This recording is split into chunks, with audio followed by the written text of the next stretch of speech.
Now, take us abroad. Let's see what's going on globally on the runways, starting with the one and only Yeezy. Okay, so Kanye West, this was his third collection for Adidas. He does a collaboration with them. This was the third one. This was in New York, and Kanye literally dominated Fashion Week. The clothes, I mean, they're a bit weird. They're like knit. They were like, there's the Kardashians that were all there. But what Kanye did is he created in Madison Square Garden for 12,000 spectators that paid over $200 to come. He created this spectacle. Models came out. There were 1,000 models. A lot of them were extras.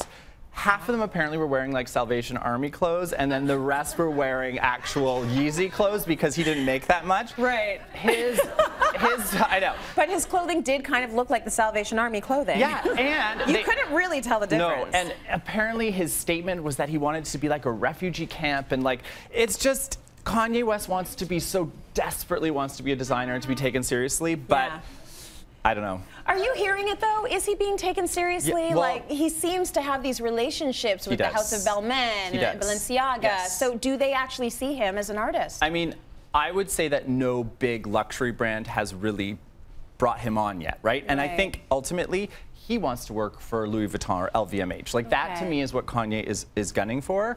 But the truth is, he is a designer because his clothes are selling. And love him or hate him, I mean, I think he's very entertaining. If you follow him on Twitter, it's amazing. If you don't follow him on Twitter, get on it.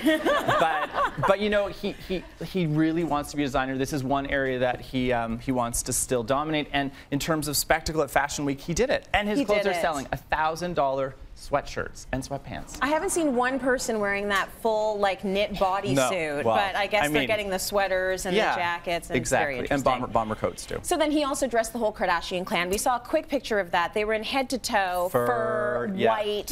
They all looked sort of like a big bird type a little bit silhouette. But I thought it was just such an interesting contrast because here you have what he's trying to do is supposed to be a social statement, and you know, he used all black models, and he then set up this kind of, it was supposed to be like either a refugee camp or it was supposed to be like, I don't know, like a post-apocalyptic feeling. And then you have all the Kardashians and Jenners in a row wearing head-to-toe fur, dripping in jewels. It was just this like ostentatious display, you know, in one corner of the arena, and then social commentary in the middle. So let's hit another runway now. We've got an example of what Lanvin came out with. Yes, so what I wanted to talk about here is, I just wanted to give you an example of what happens when a fashion house no longer has someone at the creative helm. So on the left you see the burgundy dress. That's old Lanvin. That's when Albert Elbez, who was the creative director, he was there for decades. He was in charge and he created beautiful pieces that were elegant and feminine.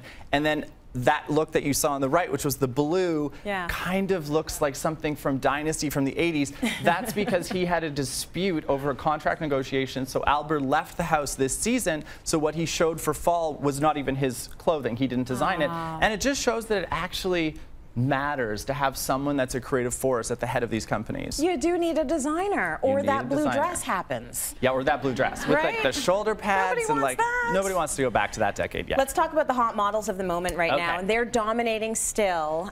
Speaking of the Kardashians, we've got Kendall Jenner, and we also have Gigi Hadid there. They've swapped hair color. Yeah, so they swapped hair color in that Balmain show. It was kind of a little bit of a little stunt the designer did, but you know, it's interesting because the models right now, of course, are tall and skinny and beautiful, and those girls are all of that, but their personalities, they're celebrities in their own right. We haven't seen that in probably a few decades, really, since the supermodel era in the 90s, you know, where these girls are larger than life. So they're taking over, and now the next model to kind of come up is Gigi's younger sister by a year, Bella Hadid.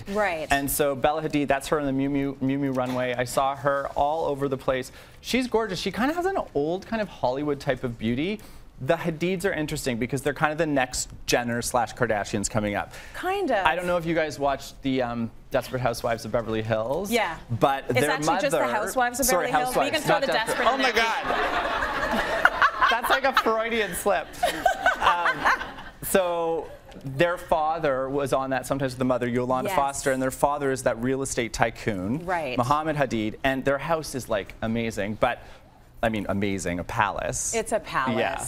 No, those girls are out there, and then they're dating all the hot young guys because Gigi's now with Zayn, who was with One Direction. I know too much. I know this. And guess who Bella's with? I know this. The Weeknd. And Bella's with The Weeknd, right? Canadian, yep. So very interesting on the runways now. You used to always see people out there with the phones. So you know this. You see this at concerts. You see this at runways now.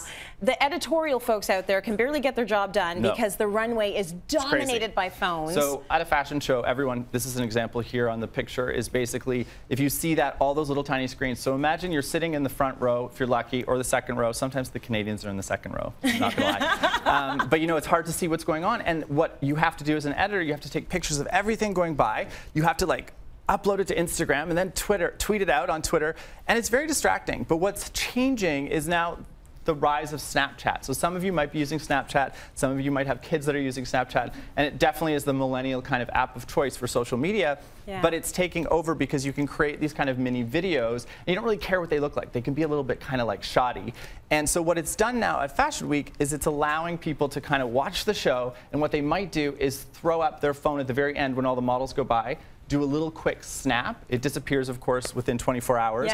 And people follow you, and they can kind of follow your story. So I like it because the pressure is off. Right. Just get it done quick and dirty. And I can actually pay attention to the clothes, because there was something so stupid about going to a fashion show, sitting, watching through your phone. Right. And then like realizing by the time you get back to the hotel at the end of the day when you're wiped out, that you have to look through all your photos and your pictures to actually see what the heck you were looking at. Yeah, experience real life, people. By the way, I'm on Snapchat.